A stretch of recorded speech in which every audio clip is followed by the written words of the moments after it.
너를 만드신 분, 너를 가장 많이 알고 계시며, 하나님은 너를 만드신 분, 너를 가장 깊이 이해하신단다. 하나님은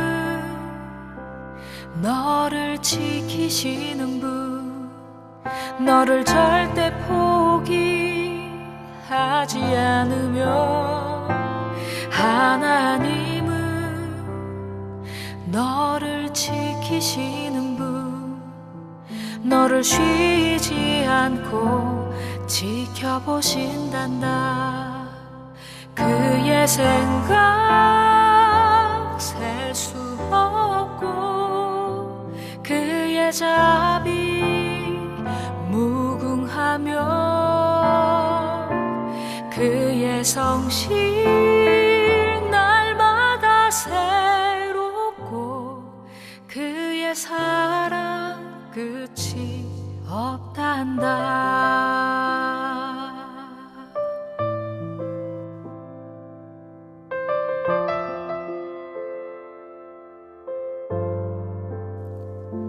하나님은 너를 원하시는 분, 이 세상 그 무엇 그 누구보다 하나님은 너를 원하시는 분, 너와 같이 있고 싶어 하신단다. 하나님은 너를 인도하는 분, 광야에서도 폭풍 중에도 하나님은 너를 인도하는 분, 푸른 초장으로 인도하신단다.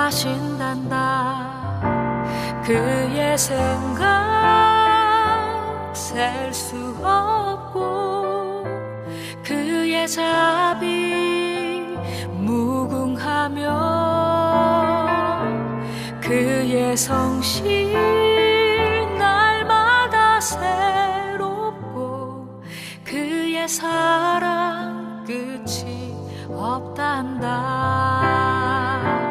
그의 생각 셀 수 없고, 그의 자비 무궁하며,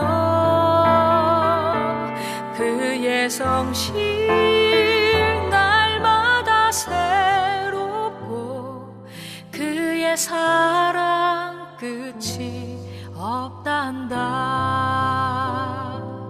그의 사랑 끝이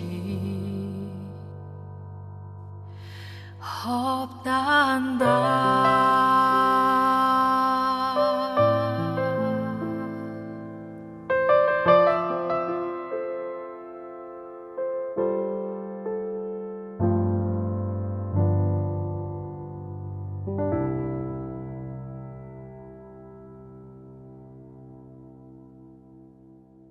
오늘 민수기 14장 1절부터 10절까지 말씀 같이 보았습니다. 민수기 14장 1절부터 10절까지 말씀, 정탐꾼에 대한 이야기이고 여호수아와 갈렙에 대한 이야기입니다. 우리가 잘 이제 이해하는 그런 말씀들이죠. 정탐꾼하고 여호수아 갈렙 12명이었습니다. 다 완전하게 12명 하나님께서 세우신 그런 정탐꾼이죠. 근데 10명은 반대하고 2명은 이제 하나님의 그 증인이 된 사람이 되었죠. 그래서 둘을 증인의 숫자다 그렇게 말을 해요. 여기서 우리가 이제 좀 봐야 될 그런 부분들이, 아까 우리가 읽었지만은 민수기 14장의 20절부터 25절까지 말씀, 14장 20절부터 25절까지 말씀을 보면, 여호와께서 이르시되 내가 네 말대로 사하노라. 그러나 진실로 내가 살아있는 것과 여호와의 영광이 온 세계에 충만할 것을 두고 맹세하노니 내 영광과 애굽과 광야에서 행한 내 이적을 보고서도 이같이 10번이나 나를 시험하고 내 목소리를 청종하지 아니한 그 사람들은 10명의 정탐꾼이 있었는데 그 반대했잖아요. 근데 여기서 10번이나 나를 시험하고 내 목소리를 청종하지 아니했다. 그렇죠. 우리에게 계명을 주신 것도 10계명이잖아요. 그죠?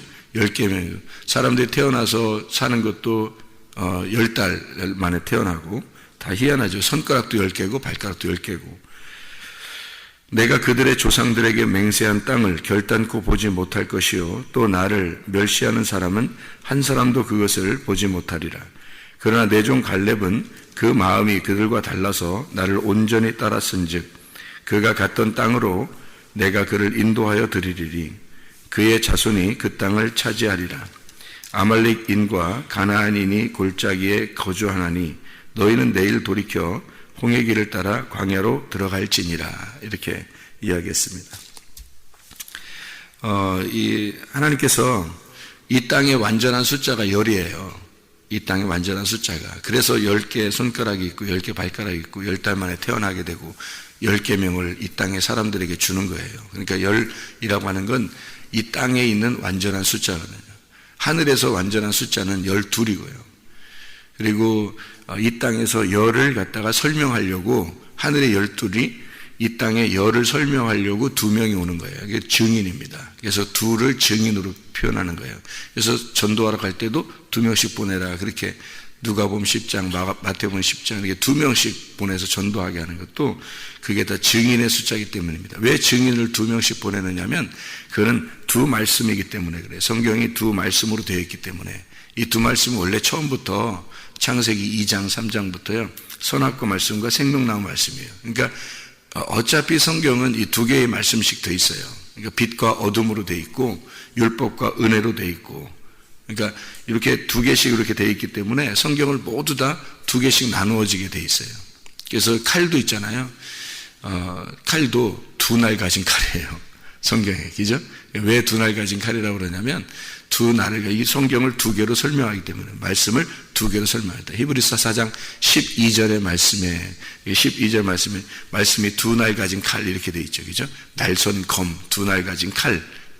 너희의 영과 혼을 이렇게 잘라내고 골수와 관절을 잘라내고 이렇게 해서 탁탁 이렇게 생각과 이렇게 뜻을 딱 잘라내서 탁탁 두 개씩 나눈다 그렇게 얘기하잖아요. 그 두 개씩 말씀이 두 개씩도 있어서 그런 거예요. 생명나무, 선악과 나무. 사람들은 선악과 나무를 이렇게 먹으면 안 된다라고 이제 성경에 돼 있잖아요. 성경 하나님께서 그렇게 하셨다. 근데 선악과 나무를 안 먹었으면 생명나무를 몰랐죠. 그죠? 선악과 나무를 먹으니까 생명나무라는 걸 깨닫게 되는 거예요. 마찬가지로 선악과와 생명나무는 같은 거였는데 한쪽을 알게 되니까 한쪽이 깨달아지는 거예요. 이렇게 한쪽을 이렇게 알게 되면 한쪽을 이렇게 찾아나가는 거죠. 생명나무를 이렇게 구하는 거예요. 선악과 먹은 사람이 생명나무 구하게 돼 있는 거죠. 선악과도 안 먹어봤는데 생명나무 구하겠어요? 생각을 해보세요. 우리 자신들이 죄를 졌다고 생각하니까, 죄를 인식하니까, 죄를 내 자신이 인정하니까 구원자를 찾는 거예요. 그러니까 사마리아 여자도 그렇고 삭개오도 그렇고 또 문둥병자도 그렇고 소경도 그렇고 다 이런 사람들이 누구를 구해요? 주님을 구하잖아요. 왜 그러면 자기들이 이미 죄인이란 말이에요. 이미 죄인이라는 게 발견된 사람은 주님을 찾게 돼 있다고. 근데 죄인이라고 발견 안 된 사람들이 있어요. 그게 뭐냐면 이제 포장한 사람들이에요. 회칠한 무덤 같은 자들이죠. 그런 사람들은 주님 안 찾습니다. 주님을 간절히 찾는 것들은 다 자기가 죄인이라고 여기는 사람들만 찾는 거예요. 성경이 그런 원리로 되어 있기 때문에 이것은 그런 사람들만 구원하러 왔다. 예수님이 그러는 거죠. 죄인을 불러 구원하려 함이라.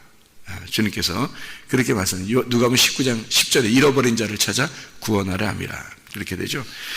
그러니까 잃어버린 자, 죄인 이런 사람들이 되면 구원받는 거니까 바울이 그걸 정확하게 아니까 바울이 구약 성경을 잘 알잖아요. 그러니까 정확하게 아니까 뭐라요? 자기를 죄인 중에 괴수다 이렇게 얘기하잖아요. 그러니까 구원받을 자, 첫 번째로 내가 구원받을 자입니다. 이렇게 얘기하는 것이 그게 자기 자신을 정확하게 파악하는 성경을 알았기 때문에 그렇게 되는 거죠. 그러니까 성경을 왜 아는 거냐면 성경이 거울이에요. 구약 성경은 특히 거울이고 그래서 이 거울을 통해서 나를 발견하라고 그러는 거니까 바울이 얼마나 자기를 잘 발견했겠어요. 자기를 발견하면 발견할수록 자기가 죄인 중에 괴수라는 걸 깨달은 거예요. 그러니까 자기가 자기를 버리지 마십시오. 나를 구원해 주십시오. 내가 구원 자리에 첫 번째로 와 있는 자입니다. 라고 바울이 고백할 수 있었던 거죠. 자기가 죄인 중에 괴수라고. 죄인은 죄인이지 뭘 죄인 중에 또 대장이라고 괴수라고 그래. 또 이렇게 사람들 생각하세요. 그럼 우리는 죄인 중에 뭐 두 번째나 세 번째 이렇게 하면 되지 않나? 뭐 이렇게 생각할지 모르지만 우리가 죄인 중에 괴수라고 하는 이 바울은 정확하게 성경을 파악했고 자기를 보았단 말이에요. 자기를 보았으니까 그렇게 얘기할 수 있는 거죠. 다 거울 앞에서요. 거울이 앞에 이렇게 놓여 있잖아요. 그러면 앞에 이제 거울 앞에 누가 서 있어요. 그러면 뒤에서 거울이 이렇게 쳐다보면은 잘 보여요, 안 보여요? 우리가 잘 안 보이죠. 거울 앞에 이렇게 딱 자기가 서 있잖아요. 그러면 거울 앞에 선 사람만 거울이 보이겠죠, 그죠? 뒤에서 그 거울이 요마 있는데 이렇게 그 거울 뒤 사람이 서 있는데 그 뒤에서 서 있으면 어떻게 보이겠어요? 그러니까 두 번째, 세 번째, 네 번째 이 사람들은 거울이 안 보이겠죠. 첫 번째만 거울 보이는 거예요. 그러니까 거울 앞에서 자기가 딱 거울을 보는 사람만 자기가 보이는 거겠죠. 그죠? 예. 그러니까 그게 어떻게 되어 있는 사람이에요? 거울을 보긴 보는데 첫 번째로 와 있는 사람, 거울 바로 앞에 있는 사람만 거울을 보는 거예요. 그죠? 뒤에 사람들은 거울 안 보이겠죠. 예. 그러니까 바울이 왜 그렇게 했어요? 자기가 죄인 중에 괴수, 내 첫 번째 와 있다 이 말이에요. 거울을 정확하게 봤다 이 말이에요. 거울을 정확하게 보니까 내가 죄인임을 깨달았다는 거지. 그 죄인임을 깨달으니까 자기가 구원받을 자라는 걸 알았다는 거지. 이게 역설적인 거죠. 죄인일수록 구원을 빨리 받는다 이 말이죠. 역설적인 말씀입니다. 성경의 원리예요. 가장 어두울수록 빛이 찾아온다는 얘기예요. 그러니까 세상이 가장 어둡다고 할 때 빛이 온 거죠. 그러니까 이 땅에서는요, 여러분, 우리가 죽으려고 하니까 주님이 살려주시더라. 내가 죄인이 돼서 내가 가장 큰 죄인이라고 하니까 주님이 구원해 주시더라. 그렇게 되는 거예요. 원리가, 성경의 원리가 그렇게 되어 있어요. 그러니까 교회로 와서 말씀 들을 때 죄인이 되려고 해야죠. 근데 죄인 되려고 하는 사람이 있나요? 그렇게 쉽지 않다고요. 죄인 되려고 교회 오는 사람이 없다고요. 그죠? 죄인 되려고 하면 그게 의인이 되는 건데 그걸 안 하려고 한다고요. 죄인 되려고 하지 않죠. 말씀을 듣 자기 죄를 지적해주면 좀 기분이 좀 그렇다고요. 그게 감사해야 되는데. 자기 죄를 지적해주면 감사해야 되잖아요. 자기를 죽이는 거니까. 그러면 나를 죽이려고 교회 오는 거니까 얼마나 감사한 일이에요. 죽어야지 무덤 속에 들어가는데. 그럼 부활의 장소가 거긴데, 무덤이. 그러니까 아브라함과 사라와 이삭과 리브가 이런 사람들은 다 어떻게 해요? 무덤에 들어가잖아요. 같은 무덤에 들어간다고요. 같은 무덤에 들어가는 걸 기쁘게 생각했다고요. 왜 그렇게 하냐면 그 무덤이 자기들에게 가는 천국에 가는 문이었기 때문에 그렇습니다. 그 죽음이라는 게. 그 죽음이라는 거 죽음으로 들어갈 때, 그 무덤으로 들어갈 때 죽어서 들어가는 거잖아요. 죽어서 들어가면 거기서 부활이 있다는 걸 그들이 알고 있는 거예요. 그러니까 그 중동 지역의 그 사상이 어떤 사상을 가지고 있냐면 무덤 안으로 들어갈 때 거기가 살아나서 그 무덤에서 살아나서 하늘나라로 가는 길이에요. 그게. 그러니까 성경의 원리는 그렇게 되어 있는 거예요. 무덤으로 들어가는 자가 부활의 문을 통과한다 이렇게 보는 거죠. 천국의 문으로 들어간다 이렇게 보는 게 그래서 무덤을 가는 거예요. 그래서 요셉도 야곱도 어떻게 자기 조상들의 무덤에 자기를 묻어달라고 그러잖아요. 그렇죠? 자기들의 무덤을 자기를 죽어서 애굽에 묻히라고 안 하고 자기를 꼭 굳이 가나안 땅에 우리 조상들의 무덤에 갔다가 나를 묻어달라고 야곱이 그렇게 유언을 한다고요. 야곱이. 그죠? 거기에다가 아브라함, 이삭, 리브가 사라, 거기 레아 이 사람들이 같이 거기에 묻어 있으니까 야곱이 나를 거기다가 묻어달라고 그러잖아요. 원래 요셉한테 유언을 남기려면은 라헬의 무덤에다가 묻어달라고 해야 돼요. 그죠? 왜냐면 요셉이 라헬의 자식이잖아요. 그러니까 라헬이 야곱이 정말 사랑했던 부인이거든요. 부인이 4명 있었는데 그 중에 가장 사랑한 그 부인이 라헬인데 라헬에게서 요셉과 베냐민이 태어났으니까 요셉한테 자기가 유언을 남기려면 라헬의 무덤에 나 좀 갖다가 묻어달라 이렇게 정상이죠. 근데 그렇게 안 한단 말이에요. 너의 그 큰엄마, 그러니까 첫 번째 부인 레아가 아브라함과 이삭과 리브가와 사라의 무덤에 거기 묻혀 있다. 나도 거기에다 묻어달라 그래요.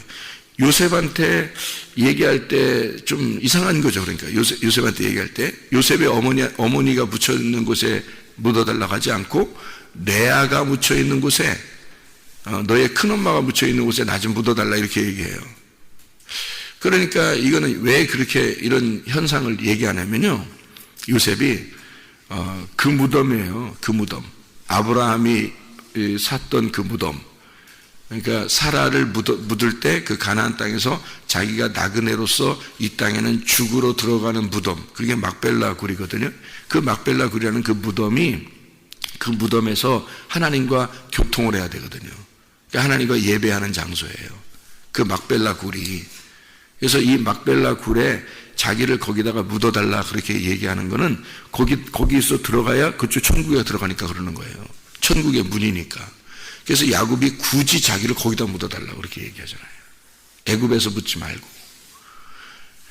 애굽에서 가장 최고의 권력자가 요셉이잖아요. 그러면 애굽에서 묻었다면, 만약에 애굽에서 묻었다면 야곱을 아마 엄청난 무덤에다가 했을 겁니다. 그죠? 어마어마한 무덤을 지어가지고 거기다가 묻게 했을 거예요. 요셉도 마찬가지고요. 그런데 그 사람들은 그렇게 안 하잖아요. 가나안 땅에 가서 묻어달라 그렇게 말을 해요.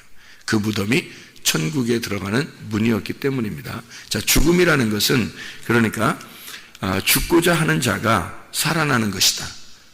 이게 성경의 원리다라고 하는 것을 우리가 인식을 하고 성경을 보면, 복음이라는 게 이런 거였구나. 복음은 하나를 설명하는 게 아니에요. 두 개를 반드시 설명해야 복음이 되기 때문에 증인이 2명이 가는 거예요. 전도하는 사람이 뭐 여러 명 가면 더 좋지 왜 2명씩 가라고 그러겠어요, 성경에서. 그거는 복음이 2개로 되어 있다는 것을, 2날 가진 칼이라는 거예요. 말씀은 2날 가진 칼이다. 선악과와 생명나무로 이루어진 말씀이다, 이게. 그거를 알아야 말씀을 증거할 수 있는 거예요. 그걸 알아야. 그래서 이 2개로 이렇게 나누어져 있던 것이 하나로 합쳐진 것이 독생자. 이 2개로 합쳐져서 독생자 예수, 하나로 설명해 주러 오신 분이 예수님이란 말이에요. 이거를. 이 2개가 나누어져 있는데, 하늘과 땅으로 나누어져 있는데, 요거를 하나로 연결시켜서 설명해 주려고 오신 분이 예수님이다. 독생자, 이렇게 설명을 제가 해드렸죠. 자, 그러면 여기서 이제 민수기 14장에 1절부터 10절까지 말씀을 우리가 다시 한번 보겠어요. 보면은 14장 2절에 사람들이 원망을 합니다. 우리가 애굽 땅에서 죽었거나 이 광야에서 죽었으면 좋았을 것을 이렇게 해요. 근데 3절에 뭐라고 그러냐면, 어찌하여 우리 여호와가 우리를 그 땅으로 인도하여, 거기 어디죠? 가나안 땅이죠. 그 땅으로 인도하여 칼에 쓰러지게 하려 하는가? 이게 무슨 말이에요? 그 땅으로 인도하여 우리를 칼에 쓰러지게 하려 하는가? 이게 뭐 원망하는 거죠. 하나님께 원망하는 거죠. 근데 우리가 다시 한번 생각해 보자고요. 지금 제가 2가지의 말씀을 여러분에게 설명하고 다시 이 말을 보면, 지금 여기서 하나님이 인도하시는 그 땅에 들어가서 칼에 쓰러져야 돼요? 안 쓰러져야 돼요? 칼에 쓰러져야 된다고요. 근데 이 사람들은 그 쓰러지는 게 무서운 거야. 그죠? 쓰러지고 싶지 않은 거야. 쓰러지고 싶지 않으니까 자기가 한마디로 죽지 않고 싶은 거예요. 교회까지는 왔는데, 교회 와서 말씀을 듣는데 죽고 싶진 않은 거예요. 그죠? 사람들이 자기에게 싫은 말 듣고 싶진 않은 거예요. 죽고 싶지 않아요. 자기를 이렇게 죽이고 싶지 않은. 성경은 근데 죽으라고 그러는 거예요. 모든 말씀이 복음이 죽는 거거든요. 그래서 예수가 와서 죽는 거예요. 그래서 그게 복음입니다. 그 복음의 핵심이에요. 예수님의 그 죽으심이. 그게 다 이루어지는 안식이거든요. 요한복음 19장 30절에 다 이루었다 할 때 창세기에 창조를 다 하고서 다 이루었다는 말씀과 같잖아요. 다 이루었다. 그게 안식이 오는 거거든요. 그런데 죽질 않으니까 안식이 오겠냐고. 죽지 않는데 그래서 죽는다는 것을 두려워하는 자들에게는 죽지 않게 되는 거예요. 이 사람들이 안 죽으니까 구원이 없는 거예요.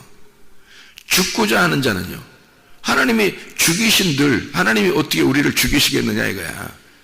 반드시 하나님이 우리를 아까 우리 얘기했던 것처럼 포기하지 않으시는 건데, 하나님이 우리를 포기하지 않으실 것이다.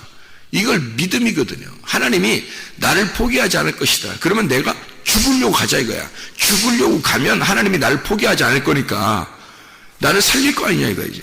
그게 믿음이라는 거죠. 그렇게 가자는 거예요. 여호수아 갈렙은 그거였는데 사람들은 안 된다. 나 죽기 싫다 이거야. 왜 칼로 나를 쓰러지게 하겠느냐 이거야. 하나님의 말씀이거든요.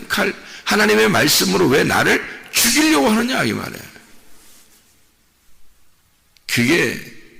그게 진짜 죽는 길이에요. 그게 진짜 죽는 길이에요. 왜 칼로 나를 쓰러뜨리려고 하느냐 이거야. 안 쓰러지려고 하는 거야. 근데 주님은 어떻게 우리를 너 쓰러져야 된다 이거야. 너 칼로 말씀으로 쓰러뜨리려고 하는 거라는 거지. 너를 쓰러뜨려야 살리지. 너를 쓰러뜨려서 죽여서 무덤에 집어넣어야 네가 부활하는 건데 그렇게 안 하려고 하니까 그런 거 아니야. 그러니까 여호수아 갈렙 어마어마한 사람들이 있는데 그것을 믿음으로 바라본 거예요. 넘어서 이렇게 넘겨서 이렇게 본 거예요. 보니까 어떻게 저 넘어서 보니까 저게 먹을 게 있는 거야. 먹을 게 있는 거야. 승리한다는 얘기예요. 그러니까 주님이 승리해 주실 것이니까 우리는 그걸 먹자 이거죠. 먹는다는 표현할 때는 먹는다. 우리가 이게 그 땅을 이렇게 가서 먹는 게 많다 이렇게 얘기하는 거는 무슨 의미겠어요? 먹는 게 많다. 거기에 가면 그 먹잇감이다.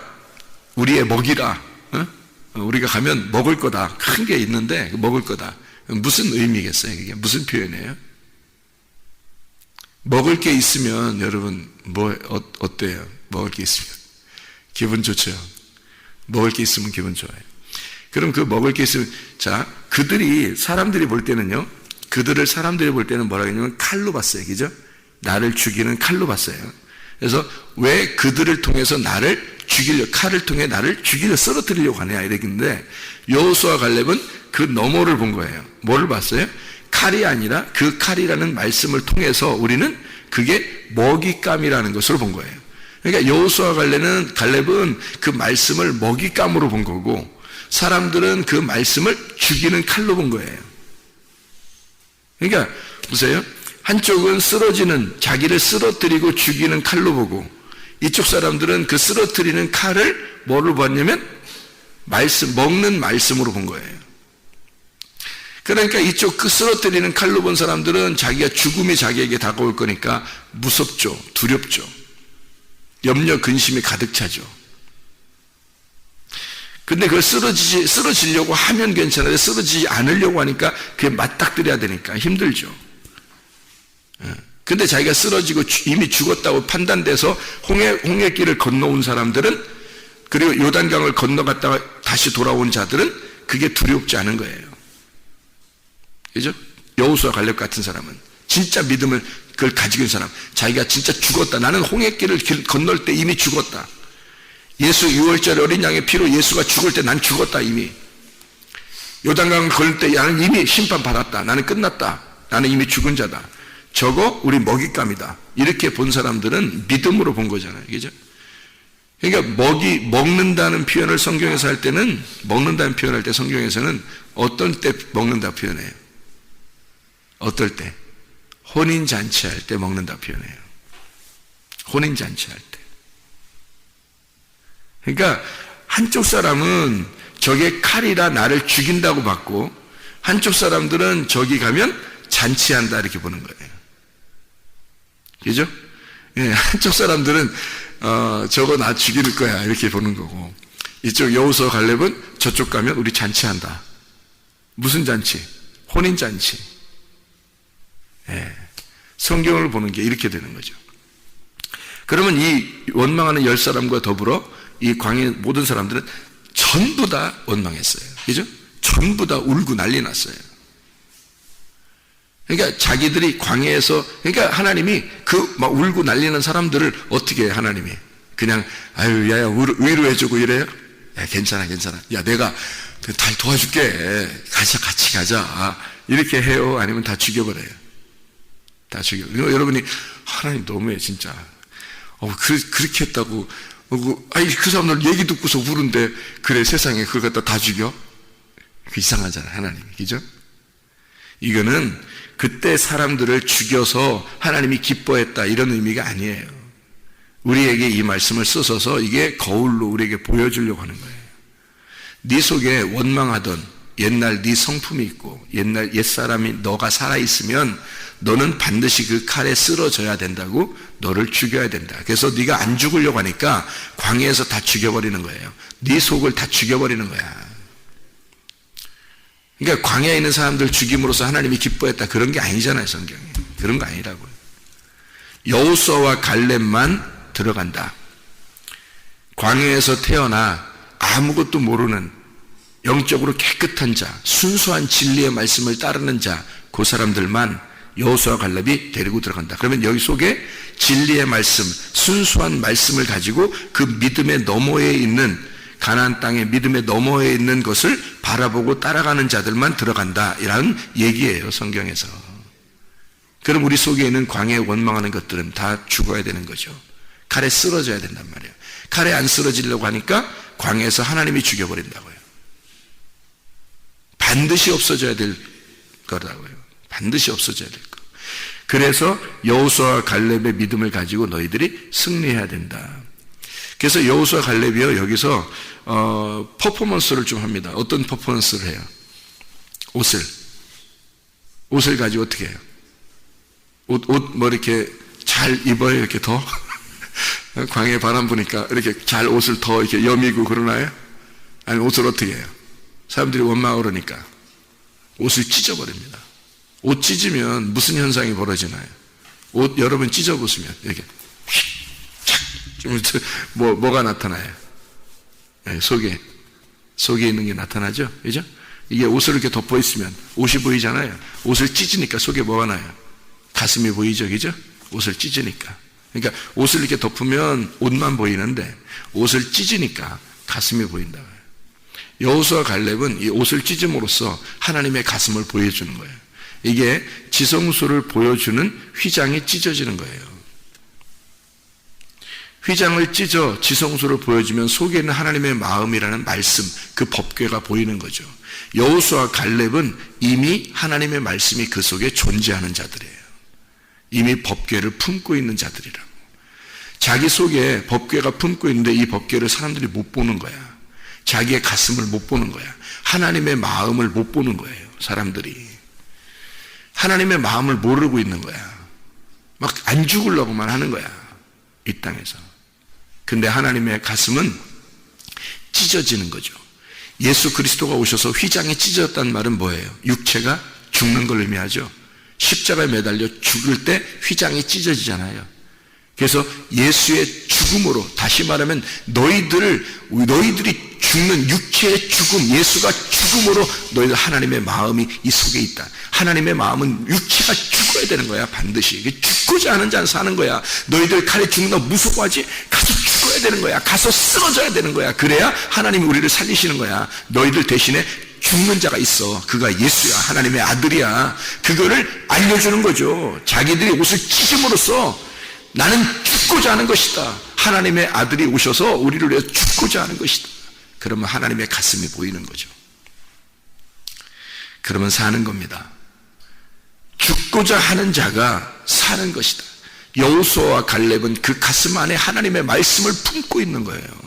이미 법궤가 그 가슴 안에 있었던 거예요.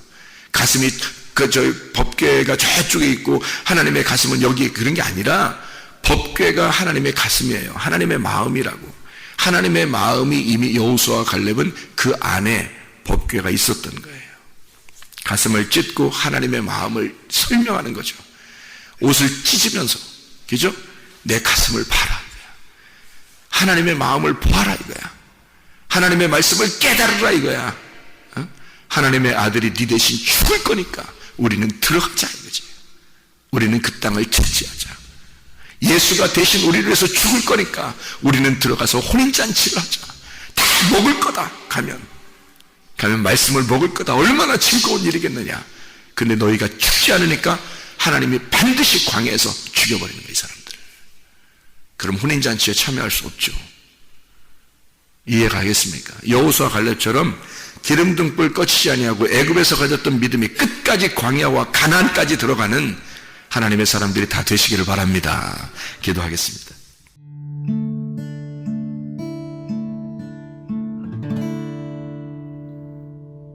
내 속에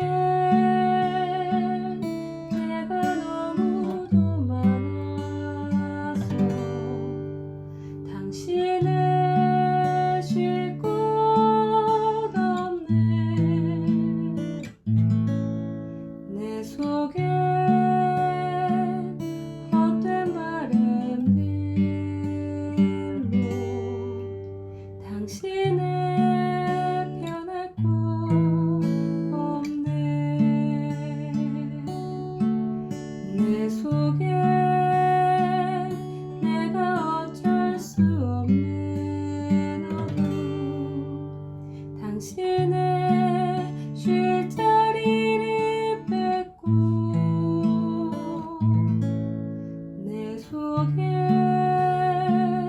내가 이길 수 없는 슬픔, 무성한 가시나무 숲 같네.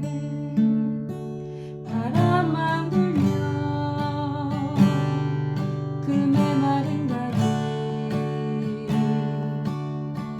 서로 부대끼며 울어대고 쉴 곳을 찾아 지쳐 날아온 어린 새들도 가시에 지며 날아가고, 바람만 불면 외롭고 또 괴로워 슬픈 노래를 부르던 날이 많았는데 내 속에 내가 너무도 많아서 당신을